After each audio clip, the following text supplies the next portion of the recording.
नमस्कार दोस्तों, मैं अंकुर उपाध्याय स्वागत करता हूं आप सभी का एक बार फिर से अपनी नई वीडियो में। दोस्तों, रिसेंटली लिस्टेड आईपीओज में बड़ा एक्शन देखने को मिल रहा है। कल दो रिसेंटली लिस्टेड कंपनीज के नतीजे आए थे, एक जीएनजी इलेक्ट्रॉनिक्स और एक आदित्य इन्फोटेक, सीपी प्लस के नाम से भी आप जिन्हें जानते हैं। सीपी प्लस के आईपीओ में मैंने आप सभी से कहा था लंबी अवधि के लिए निवेश कर सकते हो और शॉर्ट टर्म में भी लिस्टिंग गेन बनेंगे। बहुत ही कमाल का स्टॉक ने प्रदर्शन दिया, लेकिन आज जो ये स्टॉक 10% भाग गया ना, मतलब क्यों भागा पता ही नहीं चलने दिया भाई साहब। कल इस कंपनी के नतीजे आए थे और मैंने रिजल्ट डिस्कस भी करे थे, जहां पे ईयर ऑन ईयर बेसिस पे तो हमें बढ़िया बढ़त देखने को मिली थी, लेकिन क्वार्टर ऑन क्वार्टर कुछ अच्छा नहीं था, खराब था, बहुत खराब था। इनफैक्ट मैंने शॉर्ट में आपको अर्निंग पर शेयर के माध्यम से डिस्कस भी किया था कि भैया 5 रुपए का अर्निंग पर शेयर जो लास्ट क्वार्टर था वो भी 2 रुपए 99 पैसे का रह गया। लेकिन अगर आप साल दर साल देखोगे तो वो 2 रुपए से बढ़कर 2 रुपए 99 पैसे पहुंचा।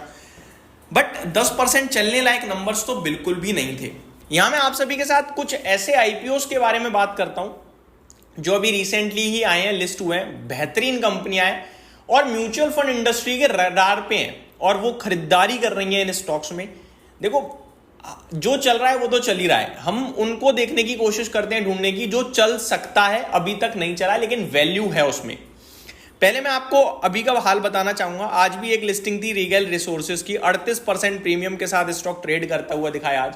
38% के लिस्टिंग गेन्स आपको दिए हैं इस स्टॉक ने। अगर आपने आईपीओ में पैसा लगाया तो आपका बढ़िया पैसा बन गया है, बट क्योंकि आईपीओ पे ही बात नहीं करी थी तो लिस्टिंग के बाद क्या ही डिस्कस करना है इसे। ब्लू स्टोन ज्वेलरी, इसका भी आईपीओ कल लिस्ट हुआ था। अगर टोटल इशू प्राइस से देखे जाए तो करीब 11% के रिटर्न्स दे दिए हैं। बाकी आज के सेशन में पर्टिकुलरली देखोगे तो 4-5% चला है ये स्टॉक आज के सेशन में। बात करूं और स्टॉक्स के बारे में तो सीपी प्लस, आदित्य इन्फोटेक 10% भाग गया, फ्रेश लाइफ हाई हिट कर दिया इसने आज 1224 का। मेरे से पर्सनली पूछोगे, मेरे को कोई इंटरेस्ट नहीं है अब इस कंपनी में। 87 के पीई पे ट्रेड कर रही है, ऐसा थोड़ी है कि, और चाइना से हमारे संबंध सुधर रहे हैं। चाइना ने एक बार डंपिंग शुरू कर दी ना, कुछ भी कर सकते हैं। बट हालांकि सरकार ने बैन कुछ रोक लगा रखी है। कंपनी बहुत ही कमाल की है, मैंने इसीलिए आईपीओ के समय भी कहा था कि लॉन्ग टर्म भी आप होल्ड कर सकते हो, बट हर चीज की एक कीमत होती है। वैल्यूएशन टर्म्स में महंगा हो गया, बट जब शेयर चलता है तो फिर वो कितना भी चल सकता है, वहाँ वैल्यूएशन काम नहीं आते हैं। लेकिन एज अ डिसिप्लिन मेरे को लगता है महंगा हो गया, ऊपर से ऐसे कोई नंबर्स थे भी नहीं इतने शानदार। आगे मैं आप सभी के साथ अगर बात करूं दोस्तों, पहला स्टॉक है एंथम बायोसाइंसेस। कमाल की कंपनी है, बहुत ही शानदार है। वैल्यूएशन टर्म्स में ये भी बहुत महंगी है यार, 101 के पीई पे है, महंगी है। बट ये जो कंपनी है ना एंथम बायोसाइंसेस, ये सस्टेनेबल बिजनेस है।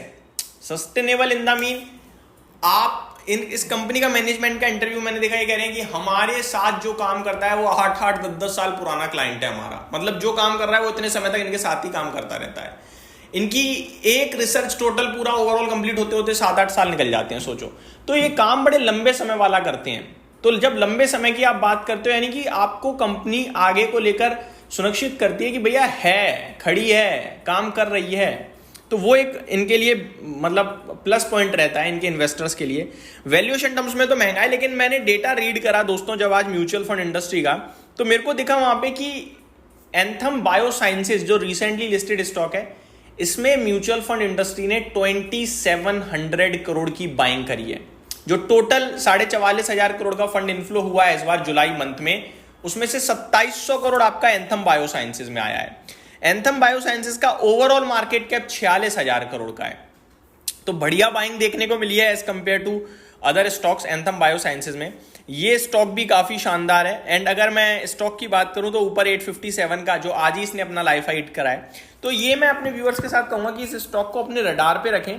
ये स्टॉक अगर करेक्शन में आपको अराउंड 780 के करीब मिलता है, जो कि पॉसिबिलिटीज है, मिल सकता है, किसी भी दिन मिल सकता है, निवेश के मौके तलाश सकते हैं। मेरे को लगता है 950 रुपए की तरफ ये स्टॉक जाना चाहिए अगले 6 महीने में।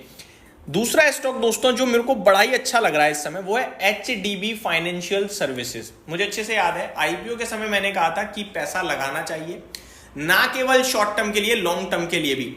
लिस्टिंग गेन तो मिल गया था, लेकिन लॉन्ग टर्म जब से लिस्ट हुआ है ये स्टॉक, ज्यादा समय नहीं हुआ है वैसे लिस्ट हुए इस स्टॉक को, करीब 2 जुलाई 2025 को लिस्ट हुआ है, यानी आप कह सकते हो 2 महीने हुए हैं। लेकिन लिस्टिंग के बाद, तेजी के बाद स्टॉक गिर गया है। अभी 788 पे है, 740 का लिस्टिंग इशू था, 6.5% गेन चल रहे हैं अभी, ऊपर में 900 रुपए दिखाया हुआ है इस स्टॉक ने।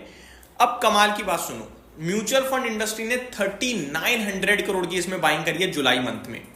स्टॉक नीचे मिल रहा है 30 के पीई पे मिल रहा है। कंपनी क्या कर रही है भैया? एचडीबी फाइनेंशियल सर्विसेज है, एचडीएफसी बैंक की सब्सिडरी है, बहुत ही रीजनेबल भाव पे है, रीजनेबल प्राइस पे है। और जिनको नहीं पता है मैं बताना चाहूंगा, ये अनलिस्टेड मार्केट में 1200 रुपए का हाई लगा के स्टॉक लिस्ट हुआ था, 800 रुपए के करीब। 740 का इसने इशू प्राइस रखा, जिसमें 800 रुपए 1150 रुपए अनलिस्टेड मार्केट में ट्रेड कर रहा था। तो ये बहुत ही वैल्यू दिखती है मेरे को इस स्टॉक में। मेरे को लगता है ये भी ऐसा स्टॉक है जो आप अगर कहीं ना कहीं यहां से एक्यूमुलेट करना शुरू करते हो तो मेरे को लगता है ये स्टॉक भी आपके लिए 950 टू 4 डिजिट में जाने के लिए रेडी होना चाहिए। तो ये दो स्टॉक मेरे को रिसेंटली लिस्टेड में से वैल्यूएशन टर्म्स पे समझ में आ रहे हैं।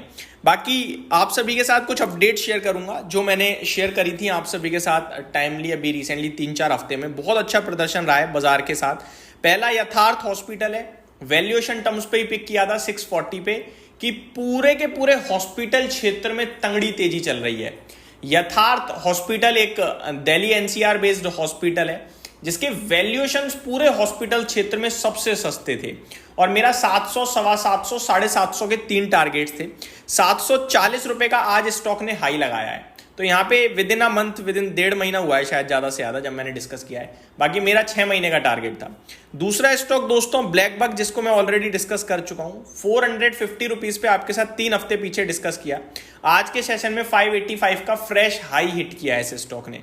और इसके अगर आप अभी भी अर्निंग्स देखोगे ना, वो वाई आधार पे बहुत तंगड़ी आ सकती है अगले क्वार्टर में भी, क्योंकि बेस बहुत छोटा है। तीसरा स्टॉक यात्रा बहुत ही कमाल करता हुआ दिखा है, 95 से 154 हो गया। हालांकि 130 रुपए मैंने डिस्कस किया था, 95 रुपए मैंने रील बनाई थी इस पे। तो ये कुछ स्टॉक्स कमाल करते हुए दिख रहे हैं। मेरे को लगता है ये जो बड़े दो नाम मैंने आपके साथ डिस्कस करे हैं, जिसमें एक आपका एचडीबी है और एक एंथम बायोसाइंसेज है। एंथम डिप में अच्छा लगेगा, और एचडीबी तो मेरे को लगता है करंट लेवल से भी अगर आप स्टडी करते हो और नीचे के लेवल्स पे एक्यूमुलेट करते हो, समय देते हो, तो ये यहाँ से काफी अच्छा कर सकता है। ये मेरी तरफ से अपडेट थी। Thank you so much for watching this video. Have a great day guys.